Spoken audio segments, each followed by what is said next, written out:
తీరుపై తెలంగాణ హైకోర్టు ఆగ్రహం వ్యక్తం చేసింది. సంగారెడ్డి జిల్లా అమీన్పూర్లో కూల్చివేతలపై పలువురు ఉన్నత న్యాయస్థానాన్ని ఆశ్రయించారు.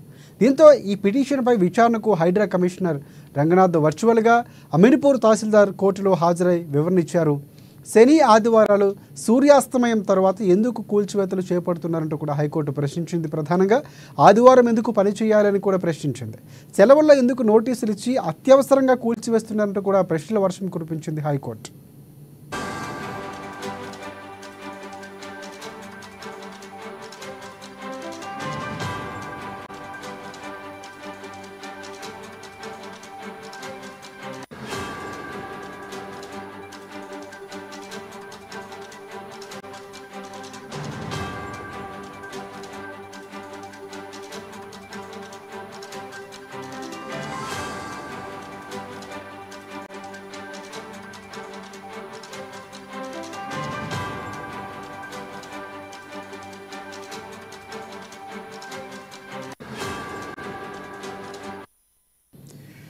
రైట్, ఇక శని ఆదివారాల్లో కూల్చివేయొద్దని గతంలో కోర్టు తీర్పులు ఉన్నాయని కూడా గుర్తు చేసింది. కోర్టు తీర్పుల విషయం కూడా తెలియదా అని తహసీల్దార్ను ప్రశ్నించింది. గతంలో మీరు కూల్చివేసిన కేసుపై స్టే విధించిన విషయం తెలియదా అని కూడా అడిగింది. చట్ట ప్రకారం నడుచుకోకపోతే ఇబ్బందులు పడాల్సి వస్తుందని తహసీల్దార్ను హెచ్చరించింది హైకోర్టు. ఇక రాజకీయ నేతలు ఉన్నతాధికారులు చెప్పినంత మాత్రాన అక్రమంగా ముందుకు వెళ్లొద్దని, ఇల్లు కూల్చే ముందు యజమానికి చివరి అవకాశం ఏమైనా ఇచ్చారని కూడా, ప్రభుత్వ ఆస్తుల రక్షణ పేరుతో అమాయకులు ఇబ్బందులకు గురి చేస్తారంటూ కూడా ఉన్నత న్యాయస్థానం ఆగ్రహం వ్యక్తం చేసింది.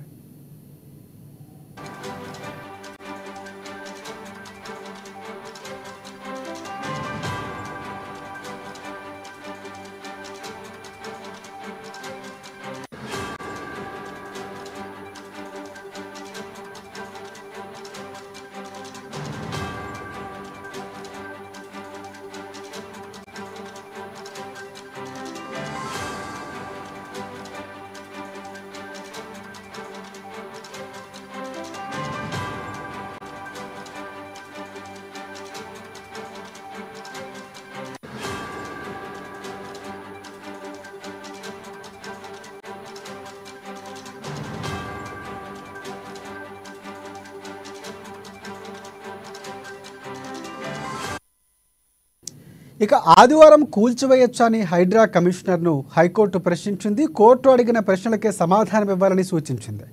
కూల్చివేతకు యంత్రాలు, సిబ్బందిని కోరటంతో సమకూర్చామని రంగనాథ్ బదులిచ్చారు. చార్మినార్ కూల్చివేతకు తహసీల్దార్ యంత్రాలు, సిబ్బంది అడిగితే ఇస్తారని కూడా ఉన్నత న్యాయస్థానం ఆయన ప్రశ్నించినట్లు తెలుస్తోంది. హైడ్రా విధి విధంగా ముందుకు వెళితే స్టే ఇవ్వాల్సి వస్తుందని కూడా హెచ్చరించింది కోర్టు.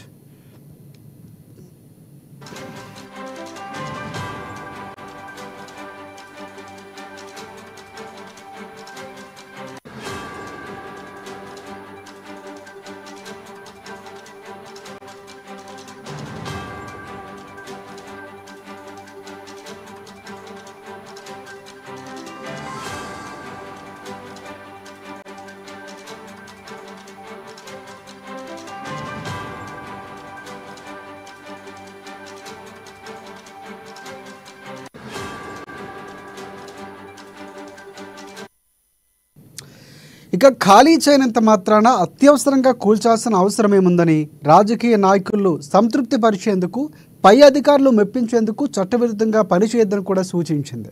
చనిపోయే వ్యక్తిని కూడా చివరి కోరిక అడుగుతారు కదా. ఆదివారం కూల్చివేతలు హైకోర్టు తీర్పునకు వ్యతిరేకమని తెలియదా? అధికారులు చట్ట వ్యతిరేకంగా పనిచేస్తే ఇంటికెళ్తారు కదా, జాగ్రత్తగా హైకోర్టు హెచ్చరించింది.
రైట్. ఇక జీవో ప్రకారం హైడ్రాకు ఎన్ని విధులు ఉన్నాయని మిగతావి పట్టించుకోకుండా కూల్చివేతలపైనే ప్రధానంగా దృష్టి పెట్టారని కూడా హైకోర్టు ఆరోపించింది. ట్రాఫిక్ సమస్యపైన హైడ్రాకు బాధ్యత ఉన్నప్పటికీ దాని గురించి ఏమాత్రం పట్టించుకోవట్లేదని ప్రశ్నించింది.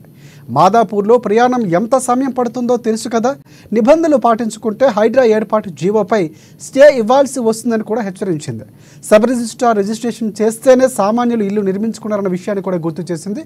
ఇక ఇదే అంశానికి సంబంధించి మరిన్ని అప్డేట్స్ అందించేందుకు మా ప్రతినిధి రాంబాబు మనకు లైవ్లో సిద్ధంగా ఉన్నారు. రాంబాబు, చెప్పండి, దాదాపుగా చాలా వరకు కూడా హైకోర్టుకు సంబంధించి ప్రజల నుంచి కొంత వ్యతిరేకత వస్తున్నటువంటి పరిస్థితి కనిపిస్తుంది. చాలా అంశాలని హెచ్చరిస్తూ కూడా కోర్టు అదే తెలిపినటువంటి పరిస్థితి కనిపిస్తుంది. పూర్తి అప్డేట్స్ ఏంటి? రాజశేఖర్, హైడ్రా ఏర్పాటుపై ఇప్పటికే కొంతమంది హర్షం వ్యక్తం చేస్తూ ఉన్నారు, మరికొంతమంది దీన్ని వ్యతిరేకిస్తున్నారు. ఇప్పటికీ కొంతమంది ఇటు హైడ్రాకు మద్దతుగా సంఘీభావ ర్యాలీలు నిర్వహిస్తూ ఉన్నారు, మరికొంతమంది దీన్ని వ్యతిరేకిస్తూ కోర్టులకు వెళ్తూ ఉన్నారు. ఈ నేపథ్యంలో ఈరోజు కూడా ఇటు సంగారెడ్డిలోని అమీన్పూర్కి సంబంధించినటువంటి కూల్చివేతల అంశానికి సంబంధించి కూడా కొంతమంది హైకోర్టుకు వెళ్ళినటువంటి నేపథ్యంలో హైడ్రా తీరుపై మాత్రం హైకోర్టు ఆగ్రహం వ్యక్తం చేసింది. ఇప్పటికే హైడ్రాను అభినందిస్తూనే స్వాగతిస్తూనే మరొకవైపు పనితీరు మాత్రం బాగలేదని చెప్పేసి సున్నితంగా మందలించింది. ఇలా అయితే దీనిపైన హైడ్రా ఏర్పాటు పైన కూడా స్టే విధించాల్సి వస్తుందని చెప్పి కూడా హైడ్రా మందలించింది. మొత్తానికైతే ఇటు రంగనాథ్ వర్చువల్గా ఈ యొక్క హైకోర్టులో విచారణకు హాజరయ్యారు. అదేవిధంగా ఇటు అమీన్పూర్ తహసీల్దార్ కూడా హైకోర్టుకు హాజరయ్యి విచారణకు హాజరు కావడం జరిగింది. ఈ నేపథ్యంలోనే పలు ప్రశ్నలు కూడా సంధించినటువంటి పరిస్థితి. ఇటు ఆదివారం శనివారంలో ఎందుకు కూల్చివేస్తూ ఉన్నారు, సెలవు దినాలలో ఎందుకు నోటీసులు ఇచ్చి కూల్చివేస్తూ ఉన్నారని చెప్పి ప్రశ్నించినటువంటి పరిస్థితి. ఆదివారంలో పని చేయకూడదని తెలుసా, లేకపోతే అదేవిధంగా ఇటు కోర్టు కొన్ని అంశాలపైన ఇదివరకే కూల్చివేతలపైన కొన్ని స్టే కూడా ఇచ్చింది, స్టే ఇచ్చిన విషయాన్ని కూడా మర్చిపోయారని చెప్పి కూడా ప్రశ్నించినటువంటి పరిస్థితి. మొత్తానికైతే హైడ్రా యొక్క తీరుపైన హైడ్రాను స్వాగతిస్తాను, అభినందిస్తాను, కానీ ఒక్క రోజులోనే హైదరాబాద్ను మార్చివేస్తామని అనుకోవడం మాత్రం అది సాధ్యం కాదు. దానిపైన ఎఫ్టీఎల్ పూర్తిస్థాయిలో గుర్తించిన తర్వాతనే, బఫర్ జోన్లు గుర్తించిన తర్వాతనే దానిపైనకు వెళ్ళాలని చెప్పి కూడా తెలిసి కూడా ఏ విధంగా ముందుకెళ్తున్నారని చెప్పి ప్రశ్నించడం జరిగింది. మరొక వైపు రంగనాథ్ను కూడా ఇటు ఈ అంశాలపైన ప్రశ్నించడం జరిగింది. ఇటు హైకోర్టు యొక్క గతంలో కూల్చివేసినటువంటి సంఘటనలు కూడా మీరు మర్చిపోయి ఈ విధంగా వ్యవహరిస్తే ఎలా అని చెప్పి కూడా రంగనాథ్ను మందలించినటువంటి పరిస్థితి అన్నది. ఇటు రాజకీయ నేతలు, ఉన్నతాధికారులు చెప్పినంత మాత్రాన అక్రమంగా వెళ్ళొద్దని చెప్పి కూడా హెచ్చరికలు అయితే జారీ చేసింది. ప్రభుత్వ ఆస్తుల రక్షణ పేరుతోటి కూల్చివేతలు సరికాదని కూడా స్పష్టం చేయడం జరిగింది. మరొకవైపు అన్ని ఆధారాలతో సహా వెళ్ళాలని చెప్పి ఎప్పుడైతే మనం నోటీసులు ఇస్తామో, నోటీసులు ఇచ్చిన తర్వాత వాళ్ళకు కొంత సమయం ఇవ్వాలి, ఆ తర్వాత వాళ్ళను ఖాళీ చేసేందుకు సమయం ఇచ్చిన తర్వాతనే పూర్తి స్థాయిలో ఆ కూల్చివేతలు చేపట్టాలని కూడా ఇటు హైడ్రాకైతే హైకోర్టు స్పష్టం చేయడం జరిగింది. ఇటు అమీన్పూర్ సంబంధించినటువంటి కూల్చివేతలకు సంబంధించినటువంటి అంశంలో ఈరోజు హైకోర్టులో ఇటు కొంతమంది హైకోర్టును ఆశ్రయించినటువంటి ధర్మిలా దీనిపైన హైకోర్టు అయితే హైడ్రాను మందలించింది. మీరు చేసేటువంటి ఈ రకమైనటువంటి చర్యల వల్ల హైడ్రా పైన స్టే విధించాల్సినటువంటి పరిస్థితి ఏర్పడుతుందని చెప్పి హైడ్రా ఎక్కడైతే ఆక్రమణలు ఉన్నాయో, లేకపోతే ప్రభుత్వ ఆస్తులు కబ్జాకు గురైనాయో, లేకపోతే చెరువులు కుంటలు కబ్జాకు గురైనాయో వీటన్నిటి కూడా కాపాడాల్సిన బాధ్యత ఉంది. కానీ అదే సమయంలో దానికి సంబంధించినటువంటి నిబంధనలు పాటించాలని చెప్పి నిబంధనలు పాటించకుండా ఇటు సెలవు దినాలలో వీటిని మీరు కూల్చివేతలు ఏ విధంగా చేస్తున్నారని చెప్పి కూడా ప్రశ్నించినటువంటి పరిస్థితి ఉన్నది. మరొకవైపు చార్మినార్ను కూల్చేయమంటే కూడా కూల్చేస్తారా అని చెప్పి కూడా రంగనాథ్ను ఉన్నత న్యాయస్థానం అయితే ఆయన్ను ప్రశ్నించినటువంటి పరిస్థితి ఉన్నది. ఖాళీ చేయనంత మాత్రాన అత్యవసరంగా కూల్చివేయాల్సినటువంటి ఆ పరిస్థితి ఏముందని చెప్పి వాళ్ళకు సమయం ఇచ్చి వాళ్ళను పంపించాల్సినటువంటి ఆవశ్యకత లేదా అని చెప్పి కూడా ప్రశ్నించినటువంటి పరిస్థితి.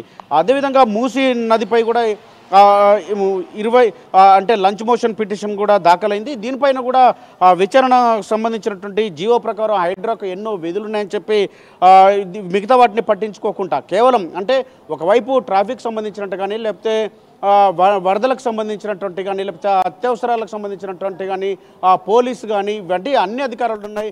ఇరిగేషన్ సంబంధించి ఇవన్నీ వదిలిపెట్టి కేవలం కూల్చివేతలకు సంబంధించిన అంశాన్ని మాత్రమే హైడ్రా ఎందుకు ముందుకు తీసుకెళ్తా ఉంది, మిగతా అన్ని అంశాలను కూడా ఎందుకు పరిగణలోకి తీసుకెళ్తలేదని చెప్పి కూడా ప్రశ్నించారు. జీవో 99 ప్రభుత్వం తీసుకొచ్చింది కదా, జీవో 99 ప్రకారం ఈ యొక్క హైడ్రా ముందుకెళ్తున్నా కానీ దీనికి సంబంధించి కూడా ఎక్కడ నిబంధనలకు విరుద్ధంగా వెళ్లాల్సినటువంటి అవసరం లేదు. అదేవిధంగా నిబంధనలు పాటించకపోతే హైడ్రా ఏర్పాటుపైనే స్టే విధిస్తామని కూడా చెప్పడం జరిగింది. ఈ యొక్క విచారణ కూడా అక్టోబర్ 15కి అయితే వాయిదా వేయడం జరిగింది. యథాస్థితి కొనసాగించాలని చెప్పేసి హైడ్రా అమీన్పూర్ తహసీల్దార్లను అయితే ఇప్పటికే ఆదేశించినటువంటి పరిస్థితి ఉన్నది రాజశేఖర్. కోర్టు సంబంధించినటువంటి హైకోర్టు ఇచ్చిన సూచనలు లేకపోతే హెచ్చరికల నేపథ్యంలో ఏమైనా ఆగే అవకాశం ఏమైనా కనిపిస్తుంది? ఎందుకంటే పూర్తిగా మొన్న ఈ మధ్య కమిషనర్ రంగనాథ్ కూడా ఒక ప్రెస్ మీట్ పెట్టి కొన్ని అంశాలు వెల్లడించారు. అది బఫర్ జోన్లో ఉంది, ఎఫ్టీఎల్ నిర్ధారించుకున్న తర్వాత మేము వెళ్తున్నాం, కొంతమంది కావాలనే చేస్తున్నారు, దుష్ప్రచారం చేస్తున్నారు, అలాంటి వారిపై చర్యలు తీసుకుంటామని చెప్పింది. అలాగే ఎవరైతే ఉన్నారో బిల్డర్లు కానీ వారికి కూడా చర్యలు తీసుకుంటామని చెప్పింది. కానీ కోర్టు ఇప్పుడు పూర్తిగా ఒక ప్రజల నుంచి వస్తున్నటువంటి కొన్ని వాయిద్యాలు తీసుకొని ఒక క్లారిటీ ఇచ్చినటువంటి పరిస్థితి కనిపిస్తుంది. ఈ కొనసాగే అవకాశం ఉందంటారా, లేకపోతే కొన్ని రోజులు ఆలోచించి ఒక విధానంతో ముందుకెళ్ళే అవకాశాలు కనిపిస్తున్నాయా? తప్పకుండా రాజశేఖర్, ప్రభుత్వం ఇప్పటికే ఒక నిర్దిష్టమైనటువంటి ప్రణాళికతోటి ముందుకెళ్తా ఉంది. హైడ్రాను ఏర్పాటుతో ఇటు యొక్క ప్రభుత్వ ఆస్తులను కాపాడాలి, ముఖ్యంగా కబ్జాకోరుల నుండి, కబ్జాదారుల నుండి ఏదైతే చెరువులు, కుంటలు, నాలాలు కబ్జా చేశారో ఈ యొక్క ఆ ప్రభుత్వ ఆస్తులను కాపాడుకోవాలి, ప్రైవేటు వ్యక్తుల నుండి ఆ యొక్క ప్రభుత్వ ఆస్తులను కాపాడుకునే లక్ష్యంగా ఇటు హైడ్రాని ఏర్పాటు చేయడం జరిగింది. హైడ్రా కూడా తన పని తను చేసుకుంటూ ముందుకెళ్తా ఉన్నది. కానీ కొన్ని ఆటంకాలు ఏర్పడుతున్నటువంటి సందర్భంలోనే ఇటీవల రంగనాథ్ కూడా ఒక ప్రకటన కూడా చేయడం జరిగింది. ఎక్కడ కూడా హైడ్రా ప్రజలను ఇబ్బంది పెట్టడం లేదని చెప్పి, ఎక్కడైతే ఎఫ్టీఎల్లో ఉన్నటువంటి బఫర్ జోన్లో ఉన్నటువంటి నివాసం ఉంటున్నటువంటి వాళ్ళను కూడా కూల్చివేయడం లేదని చెప్పేసి, నిర్మాణాలను మాత్రం అదేవిధంగా ఖాళీగా ఉన్నటువంటి భవనాలను మాత్రం కూల్చేస్తున్నామని కూడా స్పష్టం చేయడం జరిగింది. దాంతో ఎవరైతే కొంతమంది హైకోర్టును ఆశ్రయించినటువంటి వ్యక్తులు కూడా ఇది తమ ఎఫ్టీఎల్లో ఉన్నటువంటి కానీ లేకపోతే బఫర్ జోన్లో ఉన్నటువంటి వాళ్ళు ఈ యొక్క కోర్టును ఆశ్రయించి తమ నివాసాలను కూల్చేద్దని చెప్పేసి కోర్టును ఏదైతే ఆశ్రయించారో వాళ్ళకు సంబంధించినటువంటి అంశంలో వాళ్ళకు నోటీసులు ఇచ్చిన తర్వాత కొంత సమయాన్ని ఇచ్చి ఆ తర్వాత వాళ్ళకు అవన్నీ ఖాళీ చేసుకోవడానికి అవకాశం ఇవ్వాలని చెప్పేసి ఇప్పటికే హైకోర్టు మందలించినటువంటి పరిస్థితిలో హైడ్రా కూడా దీనిపైన ఒక నిర్దిష్ట విధానంతో ముందుకెళ్తా ఉంది. కాబట్టి దీనిపైన ఆచితూచి వ్యవహరించాలని చెప్పి ఇప్పటికే రంగనాథ్ కూడా స్పష్టం చేసినటువంటి నేపథ్యంలో ఈరోజు కూడా వర్చువల్గా కోర్టుకు హాజరైనటువంటి సందర్భం ఉంది. కాబట్టి మరొకసారి కూడా హైడ్రా ఈ యొక్క ఎట్టి పరిస్థితుల్లో దీనికి సంబంధించినటువంటి ప్రభుత్వ ఆస్తులను, నాలాలను, కుంటలను, చెరువులను వీటన్నింటినీ కూడా కాపాడుకోవాలని చెప్పేసి భావిస్తూ ఉన్నది. ఏదైతే ఈ యొక్క హైడ్రా ఏర్పాటుతో ఇటు ఓఆర్ఆర్ పరిధిలో ఉన్నటువంటి జిహెచ్ఎంసీ పరిధిని విస్తరించినటువంటి నేపథ్యంలో ఈ యొక్క హైడ్రా విస్తరించిన తర్వాత ఈ యొక్క ప్రభుత్వ ఆస్తులను కాపాడుకోవడానికి హైదరాబాద్లో ఉన్న చెరువులను కూడా అన్నింటిని కూడా కాపాడుకోవాలంటే లక్ష్యంతో ముందుకెళ్తా ఉంది. కాబట్టి కాకపోతే కొంత దీంట్లో ఉన్నటువంటి ఇబ్బందికరమైనటువంటి పరిస్థితులు, ప్రజలకు ఎలాంటి ఇబ్బందులు వస్తున్నటువంటి సందర్భాన్ని కూడా పరిగణలోకి తీసుకొని దానికి సంబంధించి కొంత వెసులుబాటు కల్పించాలని చెప్పేసి ఇప్పటికే భావిస్తున్నది. కాబట్టి ఈ శని ఆదివారాలు అనేది కాకుండా దీనికి సంబంధించి నోటీసులు ఇచ్చి నోటీసులకు స్పందించకుంటే తదుపరి వాళ్ళకు కొంత పీరియడ్ ఇచ్చి సమయం ఇచ్చి దాన్ని కూల్చివేతలు వాళ్ళని అక్కడి లేకపోతే షిఫ్ట్ చేయించిన తర్వాత కూల్చివేత ప్రక్రియ చేపట్టాలని చెప్పి కూడా ఆలోచిస్తున్నట్టయితే తెలుస్తూ ఉన్నది. ఇప్పటికే ప్రభుత్వంగా కూడా ఆ వైపుగా చెబుతా ఉన్నది. మరొకవైపు మూసీకి సంబంధించినటువంటి అంశంలో కూడా ఇప్పటికే కొంతమందిని ఇటు కమిటీలను కూడా వేసి ఆయా కమిటీలు ఏదైతే ఎన్జిఓస్ కానీ లేకపోతే ఇతర కమిటీలు కానీ వీళ్ళందరూ కూడా అక్కడ ఉన్నటువంటి స్థానిక పరిస్థితులను అంచనా వేసి అక్కడ ఉన్నటువంటి కొంతమందిని వాస్తవ పరిస్థితిని హైదరాబాద్ ఉన్నటువంటి ఒక మురికి కుప్పం నుండి అదేవిధంగా కబ్జాల నుండి లేకపోతే వరదల నుండి కాపాడుకోవాలని చెప్పేసి హైదరాబాద్ను సుందరీకరించుకోవాలని చెప్పి మూసీని సుందరించుకోవాలని చెప్పి రాష్ట్ర ప్రభుత్వం భావిస్తుంది. కాబట్టి ఆ దిశగా ఇటు వాళ్ళందరినీ మోటివేట్ చేస్తూ అక్కడ నుండి కొంతమందిని ఖాళీ చేయిస్తూ ఉన్నది. వాళ్లకు పునరావాస కేంద్రాలను కూడా ఏర్పాటు చేస్తూ ఇటు డబుల్ బెడ్రూమ్లు కానీ లేకపోతే ఆ స్థలాలకు సంబంధించినటువంటి ఇంకొక స్థలాన్ని చూపించడమా లేకపోతే వాళ్ళకు వెలగట్టియడమా ఇట్లాంటి అన్నీ కూడా ఏర్పాట్లు చేసుకున్న తర్వాత వీళ్ళందరినీ కూడా పంపించాలని చెప్పేసి రాష్ట్ర ప్రభుత్వం భావిస్తూ ఉన్నది. ఎక్కడ కూడా ప్రజలకు ఇబ్బంది కలగకుండా హైడ్రా కానీ లేకపోతే ఇటు ప్రభుత్వం కానీ ముందుకెళ్ళి ఇటు హైదరాబాద్ మూసీ నది కానీ ఒకవైపు మరొకవైపు చెరువులను, కుంటలను, నాలను కూడా కాపాడుకోవడమే లక్ష్యంగా ముందుకెళ్లాలని చెప్పేసి భావిస్తూ ఉన్నది రాజశేఖర్. రైట్. ఒకటి ఇంకోటి ప్రధానంగా అంటే ఏదైతే కోర్టు ఇచ్చినటువంటి ప్రశ్నలకు సంబంధించి సమాధానం రంగనాథ్ ఏం చెప్పారు, తహసీల్దార్ ఏం చెప్పారో మనకు సమాచారం అందుతుందా? అంటే దానికి సంబంధించి పరిశీలించారా లేకపోతే సమయం కోరారా? ఇలాంటివి ఏమైనా అంశాలు ఏమైనా మనకు బయటకు వచ్చినటువంటి పరిస్థితి ఉందా? రాజశేఖర్, కోర్టులో విచారణ నిమిత్తము ఇటు వర్చువల్గా హాజరైనటువంటి రంగనాథ్ అడిగినటువంటి ప్రశ్నలు కాకుండా వేరే వాటికి సమాధానాలు చెప్పొద్దని చెప్పి సూటిగా సమాధానం చెప్పమని చెప్పి కూడా కోరినటువంటి పరిస్థితి ఉన్నది. ఈ యొక్క ఏదైతే హైడ్రా ఉన్నదో హైడ్రా పనితీరును ప్రశ్నించే విధంగా తీసుకొచ్చుకోవద్దు. హైడ్రాను మేము స్వాగతిస్తూ ఉన్నాం, అభినందిస్తూ ఉన్నాం. హైడ్రా పనితీరు బాగానే ఉన్నది, కానీ పనిచేసే విధానం బాగలేదని చెప్పేసి ఏదైతే మీరు లక్ష్యం ఉందో లక్ష్యం దిశగా వెళ్ళండి. కాకపోతే ఏంటంటే లక్ష్యం దిశగా వెళ్ళేటప్పుడు ఏర్పడేటువంటి అవాంతరాలకు సంబంధించినటువంటి అంశంలో ప్రజలకు ఇబ్బందులు రాకుండా ఫిర్యాదులు వస్తున్నటువంటి నేపథ్యంలో వాటిని ఏ విధంగా పరిష్కరించాలని చెప్పి ఆలోచిస్తూ ముందుకెళ్లాలని చెప్పి కూడా సూచన చేయడం జరిగింది. ఇప్పటికే గతంలో కూడా ఎన్కన్వెన్షన్ కూల్చివేత సందర్భంగా కూడా ఈ యొక్క హైకోర్టుకు స్టే ఇచ్చినటువంటి పరిస్థితిని కూడా గుర్తు చేసింది. కాబట్టి మరొకసారి కూడా ఇలాంటి తప్పిదాలు పునరావృతం కావద్దని చెప్పేసి చెప్పడం జరిగింది. తదుపరి ఈ యొక్క విచారణ అక్టోబర్ 15కు వాయిదా వేయడం జరిగింది. రాజశేఖర్ రైట్. ఇంకోటి ప్రధానంగా అంటే ఈ ఏవైతే కోర్టు ఇచ్చినటువంటి సూచనల నేపథ్యంలో ప్రధానంగా ఒక అంశాన్ని అంటే రాజకీయ నాయకుల మెప్పు కోసం, ప్రభుత్వం మెప్పు కోసం పనిచేద్దన్నటువంటి ఒక అంశాన్ని కూడా లేవనెత్తినటువంటి పరిస్థితి కనిపిస్తుంది. సో దానికి సంబంధించి అంటే ఇక్కడ రాజకీయ నాయకులకు అనుకూలంగా పనిచేస్తున్నారని డౌట్ క్రియేట్ చేసినటువంటి పరిస్థితి కనిపిస్తుంది. కానీ రంగనాథ్ ఎక్కడ కూడా అలాంటి అంశాన్ని ప్రస్తావించట్లేదు. కేవలం భవిష్యత్తును ఊహించుకునే ప్రభుత్వం ఒక ప్రణాళికాబద్ధంగా వెళ్తుంది, దానికి లోబడి పనిచేస్తున్నామని పదే చెప్పినటువంటి పరిస్థితి కూడా ఉంది. కానీ కోర్టు ఎందుకు ఇలాంటి వ్యాఖ్యలు చేసింది అనుకోవచ్చు మనం? ముఖ్యమంత్రి రేవంత్ రెడ్డి కూడా స్పష్టం చేయడం జరిగింది. తన బ్రదర్ నివాసమైనా పర్లేదు, ఇంకా లేకపోతే తన మంత్రివర్గంలో ఉన్నటువంటి మంత్రులు కావచ్చు, ఎమ్మెల్యేలు కావచ్చు, తన పార్టీకి సంబంధించినటువంటి వ్యక్తులు కావచ్చు, లేకపోతే ఏ పార్టీ కానీ బీఆర్ఎస్ కానీ బీజేపీ కానీ కాంగ్రెస్ కానీ ఇతరత్ర ఎవరు కానీ ప్రజాప్రతినిధులుగా ఎవరున్నా పర్లేదు ముందుకెళ్ళండి అని చెప్పేసి అందరి అక్రమంగా నిర్మాణాలు ఎవరి ఉన్నా కబ్జాలు ఉన్నా వాటన్ని కూల్చివేయని చెప్పి కూడా ముఖ్యమంత్రి స్పష్టం చేయడం జరిగింది. ఆ నేపథ్యంలోనే ఇటు పల్లంరాజు కేంద్ర మాజీ మంత్రి కాంగ్రెస్ పార్టీకి సంబంధించిన నేత యొక్క అక్రమ నిర్మాణాలు వాళ్ళ బ్రదర్కి సంబంధించినటువంటి అక్రమ నిర్మాణం కూల్చివేయడం జరిగింది. మరొకవైపు ఎంఐఎంకు సంబంధించినటువంటి నేతల యొక్క ఎమ్మెల్యే అదేవిధంగా ఎమ్మెల్సీ యొక్క అక్రమ నిర్మాణాలు కూడా కూల్చివేసినటువంటి పరిస్థితి ఉంది. దానవ నాగేందర్కి సంబంధించినటువంటి వాళ్ళ రిలేషన్కి ఆయన అనుచరులకు సంబంధించినటువంటి నిర్మాణాలు కూల్చివేయడం జరిగింది. ఇటు బీఆర్ఎస్ బీజేపీకి సంబంధించినటువంటి నేతల యొక్క నిర్మాణాలు కూడా కూల్చివేసినటువంటి పరిస్థితిని మనం చూసాం.